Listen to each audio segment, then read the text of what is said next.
그러면 이제 뭐할 여쭤볼 거 많지만 얘네 좀 넘어가서 이제 좀 힘든 시기로. 그러면 제가 언제부터 물론 이 계속 갈등은 있었잖아요. 조금 그렇죠. 없었겠죠. 계속 예. 있었는데 이 82년 그 9.17 사태가 있기 전에 예. 언제부터 도대체 이렇게 본격적으로 야 이거 좀 문제가 있다. 뭔가 터질 것 같다. 이런 느낌이 나면 언제부터였어요? 이제 그 본격적인 탄압은 80년도 5월 광주 모금? 광주 모금 이후인데 사실은 그 이전에 79년도에도 이제 박정희 살아있을 때 네. YC 사건 나고 도산이 가면 도산된다. 또 그 이전에 그 신일영 선생님 계시던 데가 어디지? 크리스찬 아카데미 네. 사건으로 또 그 이렇게 빨갱이 집단으로 네. 모르려고 그때 그 신일영 선생 아카데미 그 사건 실무자들을 모두 그 빨갱이 집단 간첩단 집단으로 모두 구속을 시켰거든요. 그때 다 빨갱이잖아요. 네. 예, 그때 이제 저희 같은 경우에도 그 도산에 그쪽하고 관계가 있다 아카데미하고 이렇게 해서 그 들어왔었죠. 그랬는데 그때 저희 뭐 그 아카데미 교육을 이렇게 단계적으로 시킨 그 간부들이 있었어요. 네. 그 중에 우리 김금자 동지도 크찬 아카데미 교육을 받은 사람인데 그래서 우리 그 박순희 아까 부지부장님을 연행하겠다고 해서 저희가 이 연행을 강제로 했을 경우에는 노동조합 탄압으로 우리는 간주한다. 그래서 연행을 못하게 했어요. 네. 그래서 나중에 이제 협상이 들어와서 어쩔 수 없이 이제 그 임의 동행하는 걸로 해서 조사를 받은 적이 있고 그 다음에 이제 박정희가 죽으니까 네.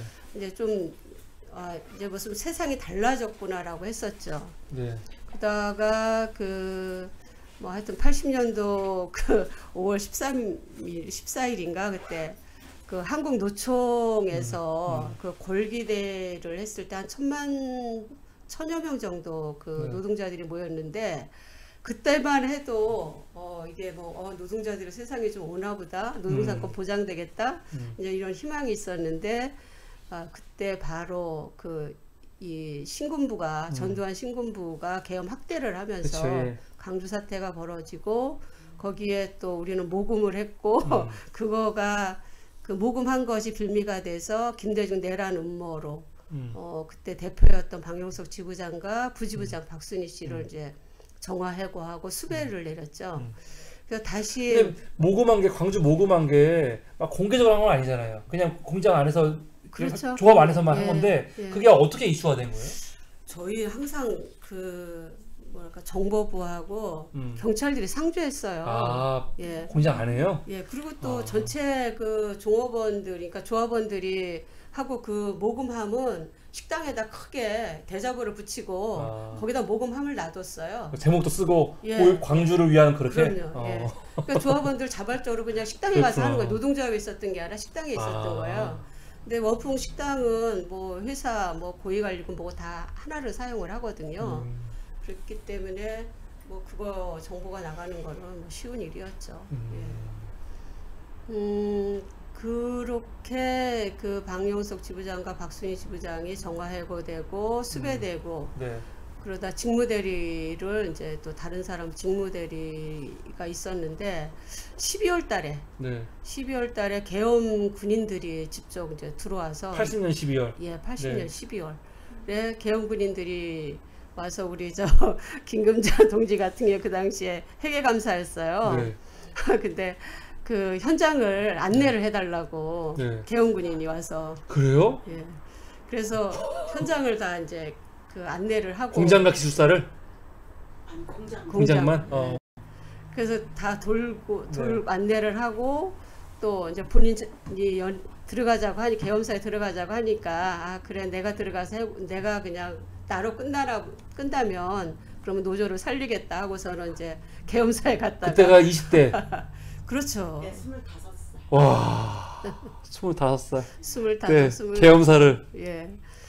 그래서 근데 그때 직무대리부터 해서 노동조합 그 상근자가 3명 있었어요. 상근자 몽땅, 상무집행위원회가 10몇 명인데 몽땅, 또 대의원, 탈춤반, 그래서 48명을 연행을 해간 거예요. 사실 지금 이때 얘기가 다 사실은 거의 20대, 30대들이잖아요. 20, 30대도 없어요. 없죠. 다 20대들 얘기인 거죠, 20대. 지금. 지금 우리 예. 지금 20대 노동자들 얘기하고 있는 거죠? 예. 20대. 그 중에 10대도 예. 하나 있었고. 10대도 있었고. 이거 방송 보시는 분들이 다 오해하실까봐 지금 우리는 예.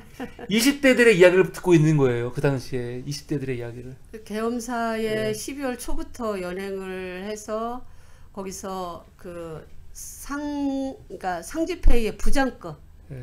부장급하고 상근자하고 해서 14명을 해고를 시켰어요.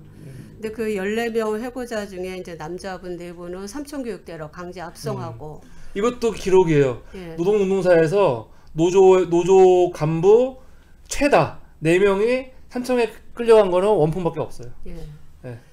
그 강제 압송해서 갔고, 그다음에 그 여성 그 부장급들은 그 군인들이 계엄 군인들이 직접 본사에 데리고 가서 퇴직금 받게 하고, 거기서 사표 쓰게 하고 퇴직금 받게 하고, 기숙사에서 짐 싸는 거 지키고, 거기에서 그냥 차로 고향으로 다 강제 기양 조치를 해버렸었죠. 그때 회사는 뭐였어요?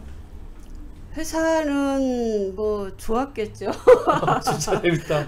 회사는 가만히 있고 군인들이 다 해주는 거잖아, 이렇게요. 그럼요. 야, 이게 친절할 수가 있어요. 회사 입장에서. 회사 입장에서는 뭐 1,000만 원을 얻은 거죠. 그러니까요. 군인이 해주는 거 아니에요. 예. 뭐 이런 거가 다 있어. 예, 진짜 그때- 공무원들이 진짜 회사를 위해서 열심히 그때 일할 때네요. 예, 그때 그 계엄사에 이제 우리 여기 있는 네. 양분옥 동지도 같이 연행됐다가 아, 9.4일생으로 해고는 안 당했어요. 네. 야, 다 계엄사 출신들이시네요. 예. 야, 대단하신 분들이네요. 진짜. 예, 네. 네. 그렇게 하니까 이미 집행부가 다 무너져 버렸잖아요. 그쵸, 완전 무너졌어요. 그래서 다시 이제 그 살아남은 사람들은 또 지켜가야 되니까 네. 그래야 저 해고된 사람들을 또 복직을 시킬 거 아니에요. 네. 그래서 집행부를 다시 구성을 했어요. 구성을 해서 뭐 대의원대회를 하고 임시대의원대회를 하고 그래서 조합장을 세우고 그다음에 이제 집행부를 다시 구성을 했고. 아, 근데 놀라운 게 이렇게 집행부가 와야 됐잖아요. 군이 예. 직접 투입돼가지고. 예. 그런데 노조가 흔들리지 않았어요? 이 와중에서도 야, 우리 다시 뽑아서 다시 해야 돼, 이런 마음이 생겨요. 그냥 흔들려가지고 좀 그때는 이제 좀 숨을 죽여야 될 때 아니에요? 그게 안 되고 다시 되나요? 그게? 예, 지난번에 어떤 그 증언록에 그 말을 하더라고요. 예. 우리 원풍노조는 6.25 때 마치 그 중공군이 인해 전술을 쓰듯이 네. 앞에 사람 죽으면 그 다음 사람 총 들고 나가듯이 우리 노조는 그렇게 살아남았던 것 같다 한 그 얘기를 하더라고요. 그러니까 그냥 뭐 어떻게 하겠어요. 그걸 뭐 군인이 와서 다 그렇게 다 해산을 시켜버리는데. 그래서 또 집행부를 구성을 해서 이제 그 운영을 하는데 그때부터 이제 그 회사는 억만 뭐 이 1,000만 원을 얻은 그런 기분일 거니까 그러니까 계속 그 문제를 삼는 거죠. 노동조합에 대해서 계속 문제를 삼고 하물면은 또 이 상급 기관에서 어떻게 오냐면 서울시 그 뭐 노동 조정위원회라 그러나 어디야 거기에서는 그 부산에 있는 타이어 공장이 있었어요. 네. 원풍 타이어. 타이어는 화학이잖아요. 네. 화학하고 이 섬유하고 통합을 하라 그러는 거예요. 통합을 하지 않으면 노사 협의에 들어가지 않겠다. 근데 이건 노조가 두 개씩 없으니까. 예, 예. 그 당시 노조가 단일 그때 노조였으니까. 단일 노조였으니까. 예. 예. 그러니까 이게 그 원풍 타이어 공장을 해서 교섭권을 대표권을 주려고 했던 그러니까요. 거죠. 예. 근데 화학하고 섬유하고도 다르지만 지역이 부산하고 서울이잖아요. 그러니까요. 예. 근데 서울 노조를 없애려고 하는 거네. 예, 그러니까 통합을 하지 않으면 교섭을 안 하겠다는 거예요. 네. 그게 회사의 방침이 아니라 서울시에서 내려온 방침인 거예요. 그러니 그걸 안 하면은 뭐 노사협의도 하지 않겠고 뭐 이게 해산을 시키겠다 이렇게 하니까 할 수 없이 했어요. 회사는 가만히 있는데 서울시가 그럼요. 안 하겠다고? 그래서 할 수 없이 그 통합대를 야, 진짜. 하는데 회사하기 굉장히 편하네요. 그 예. 전략 전술을 짜서 사실은 네. 이제 우리가 한 표 차이로 이겼죠. 예, 이겼죠. 이겨서 또 그것도 무사히 넘어갔는데 결국은 그러다 보니까 그 82년도에 네. 아마 9.17 나기 전에 네. 청와대에 청와대에 그 사람 이름이 뭐던데? 그 청와대에 그 전두환이 신복이었던 네. 그 어? 이학봉이. 아, 이학봉, 예. 이학봉이 부하인 손진관이라는 그 비서관하고 네. 안기부의 그 이관성이라는 조정관이 네. 지금 돌아가신 그 1월달에 돌아가신 고 조지성 목사님하고 카톨릭의 그 이창복 선생님 계세요. 그분한테 전화를 해서 현재 집행부를 다 총사퇴시켜라. 그러면 노사 합의를, 노사 교섭을 하게 해주겠다 이런 거예요. 근데 그걸 우리가 받아들일 수 있는 것이 아니었죠. 현 집행부를 총사퇴하라고 하는 건 노조를 깨겠다는 거니까. 그러니까 그걸 받아들이지 않으니까 최고 통첩이 뭐냐면 이제 그 원풍 노동조합은 더 이상 노사의 교섭은 끝났다. 이제 그러니까 최고 통첩을 해오고 이어서 김승년 공안검사가 있었어요. 그러니까 김승년 공안검사를 필두로 해서 지역 노동 확대 대책회의를 만들어요. 관계기관 대책회의를. 그 관계기관 대책회의에는 저희가 이제 그 자료를 갖고 있는데 영등포 구청장, 동작구청장, 그리고 뭐 영등포 경찰서장, 남부 경찰서장, 그리고 노동부, 남부 지방 노동부, 해서 하여튼 전체 그 지역에 있는 기관들의 그 수장들이 모인 대책회의를 하는데 여기에서 노동조합을 어떻게 파괴할 건가를 이제 구상을 하게 되더라고요. 그래서 회사는 그때부터 이제 그 생산량을 외주로 주는 거예요. 내부 생산량을 줄이고 그리고 사람은 더 이상 뽑지 않고 이러다 보니까 뭐 사람은 계속 자연적으로 이제 감소하게 되는 거고 그 생산물량은 계속 이제 줄어들으니까 남자들이 의기의식을 느끼는 거죠. 회사를 죽이는 거네요, 스스로. 예, 스스로 죽이는 거예요. 노동조합을 깨기 위해서. 그러니까 남자들을 따로 교육을 하는 거예요. 이게 도산 때문에 회사가 지금 망하게 되어 있다. 그런 거를 이제 유포하는 거죠. 그건 사실은 회사도 회사인데 그냥 도산이 제일 문제였던 거네. 도산을 없애려고 회사들도 같이 그냥 잡아놓은 건가요? 노조를 깨려고 그러는 느낌이? 거죠. 예, 노조를 깨려고. 그러니까 남자들은 자기 평생 직장인데 이거 공장이 망하면 안 되겠구나라고 그 술수에 넘어가는 거예요.